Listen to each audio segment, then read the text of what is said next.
Bienvenue à tous pour notre programme de 15 minutes de grâce et de vérité. Un moment autour de la parole de Dieu, un moment où nous nous rassemblons pour l'adorer. Et ce n'est que 15 minutes, mais ces 15 minutes peuvent vraiment faire une différence dans notre journée et dans notre vie. Prenons un moment pour remercier le Seigneur aujourd'hui.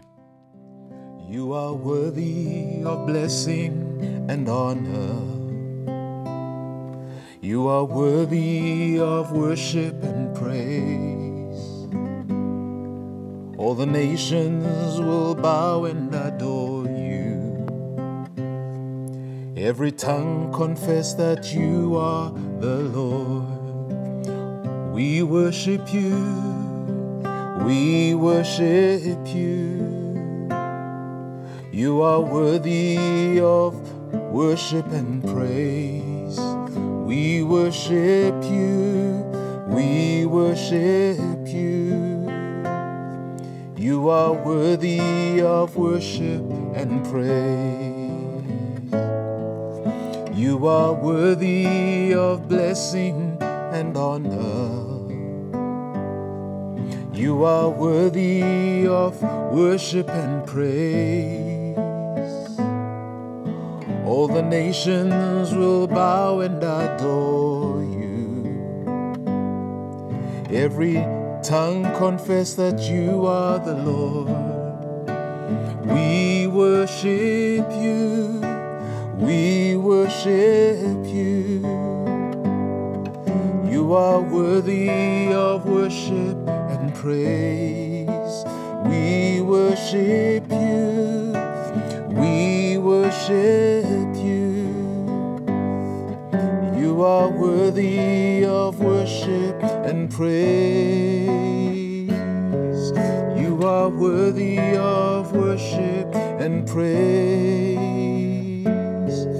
You are worthy of worship and praise. Jésus est vraiment digne de notre louange et de notre adoration. Prenons un moment pour écouter la parole de Dieu et soyons encouragés à continuer à donner nos vies et également à terminer la course. Bienvenue pour cet nouvel épisode de 15 minutes de grâce et de vérité. Voilà le moment venu pour la deuxième partie de notre thème de marcher dans l'obéissance. C'est toujours très important de marcher dans l'obéissance. Je suis toujours défié par la parole de Dieu. Dans le livre de 1 Samuel, on peut lire à propos de Saül, lorsqu'il est parti tuer les Amalécites et le roi Agag. Mais la Bible nous dit que cet homme, Saül, n'a pas obéi. Lorsqu'il est parti, il a épargné des bœufs gras et le roi. Et lorsqu'il est retourné, il a trompé le Saint-Esprit, il a trompé le prophète, il a voulu faire croire qu'il avait fait tout le travail. Mais maintenant, le prophète de Dieu pouvait entendre le gémissement des bœufs gras. Et ensuite, l'homme de Dieu demande à Saül, « Pourquoi est-ce que tu mens ?»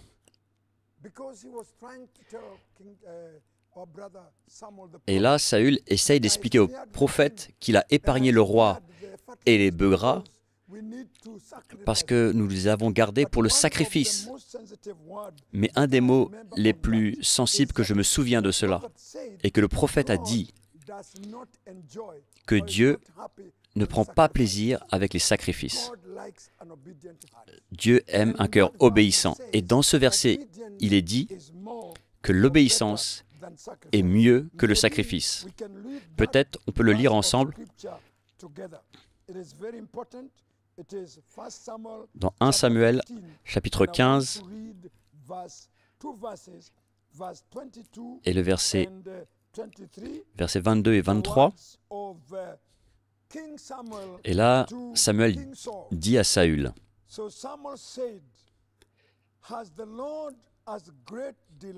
L'Éternel trouve-t-il du plaisir dans les holocaustes et les sacrifices, comme dans l'obéissance à la voix de l'Éternel ?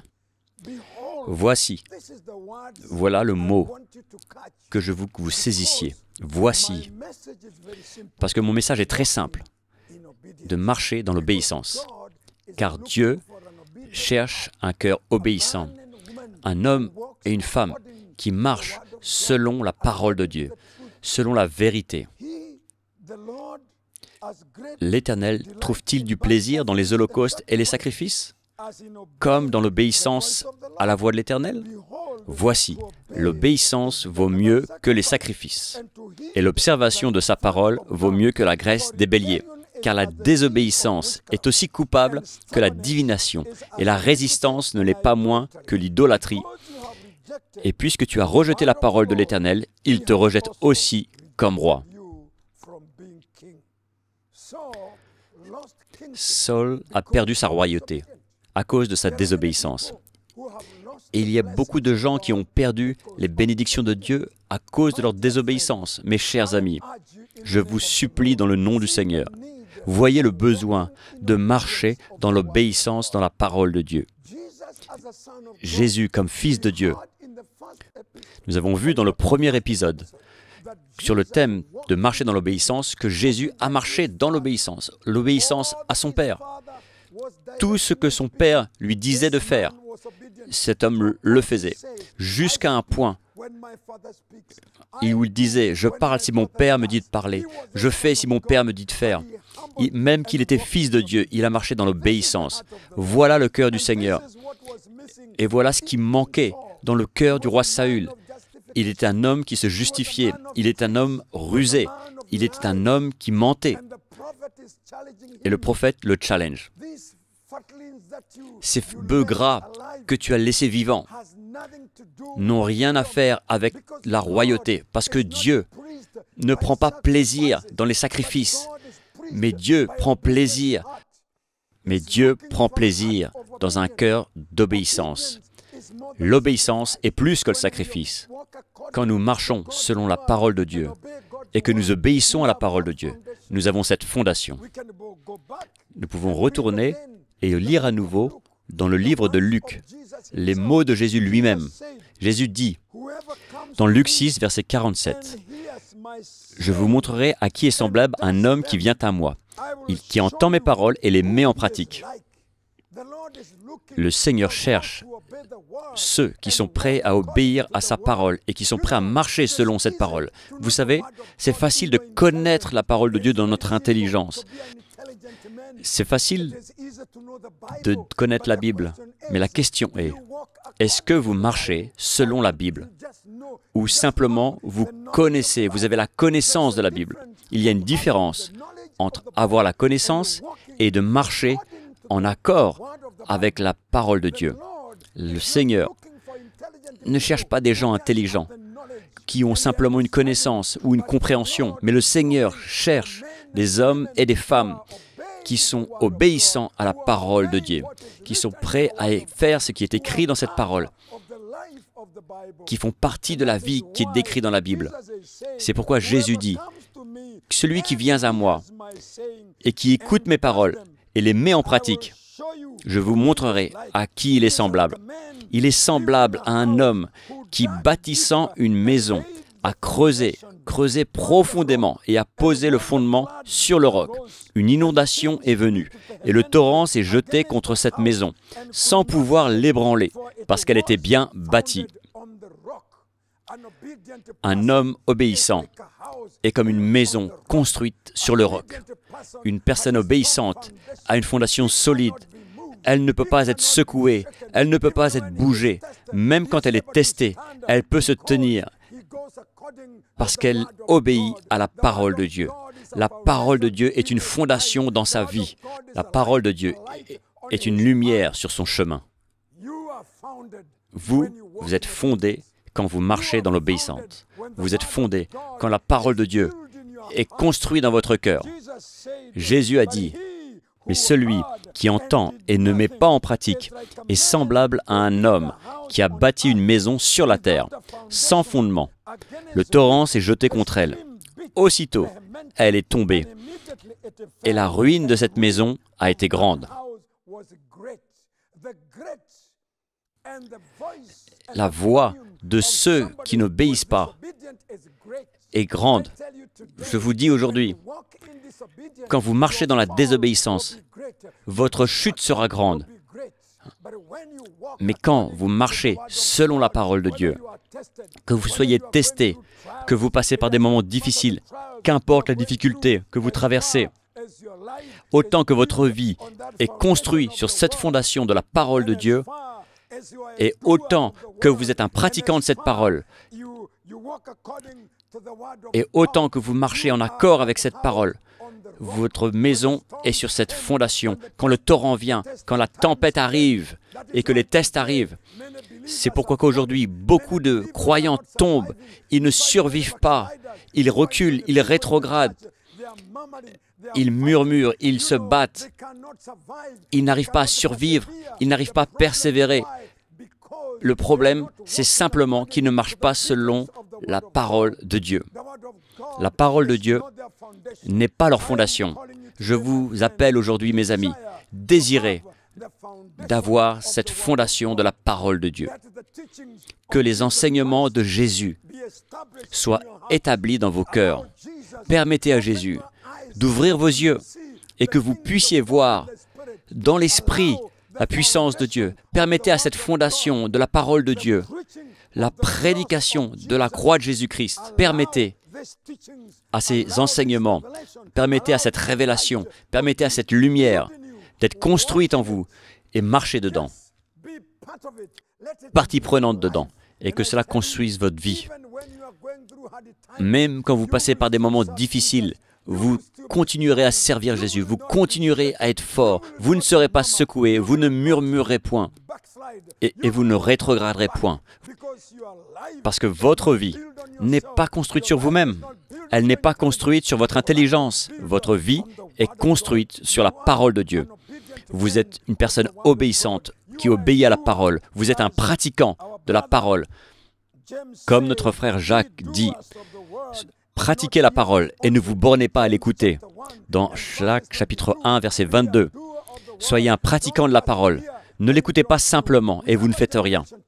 Nous avons une génération aujourd'hui qui ne marche pas dans la lumière.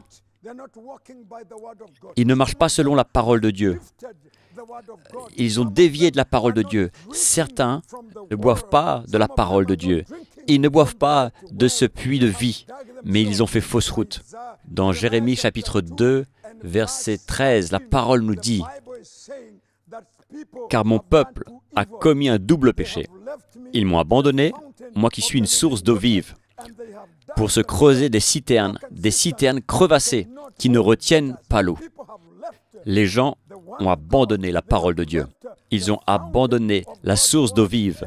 Et maintenant, ils boivent de l'eau provenant d'autres citernes. C'est pourquoi ils sont détruits. C'est pourquoi ils ont des cœurs tordus, mauvais, avec de l'amertume. C'est parce qu'ils se sont éloignés de la fondation. Ils sont éloignés du plan de Dieu.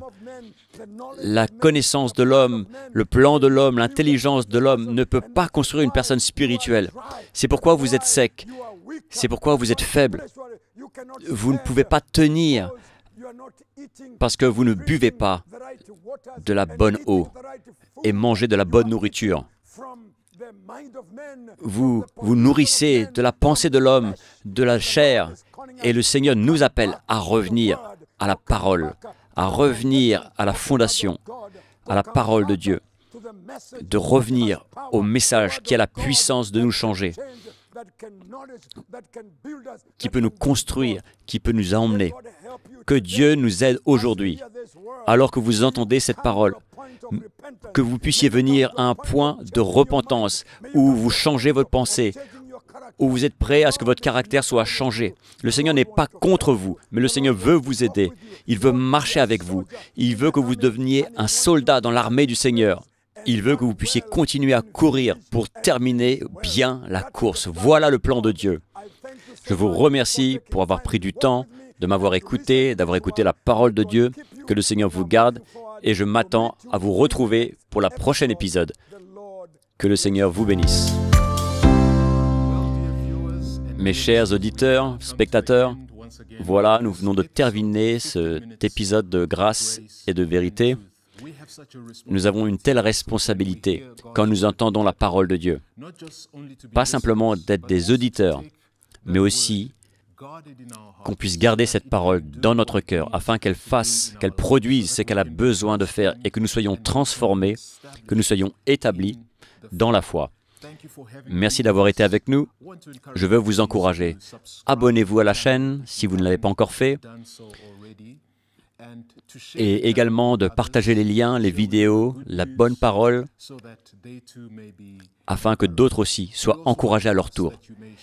Et aussi, faites-nous savoir, écrivez-nous sur l'adresse qui s'affiche à l'écran, qu'est-ce que le Seigneur fait dans votre vie? Laissez-nous savoir les difficultés que vous traversez. Et même si vous avez des demandes de prière, n'hésitez pas, faites-nous savoir. Et définitivement, nous prierons pour vous. Allons tous servir le Seigneur dans ces derniers temps. Et soyez fermes dans la foi. Que Dieu vous bénisse. Jusqu'à la prochaine fois. Et merci.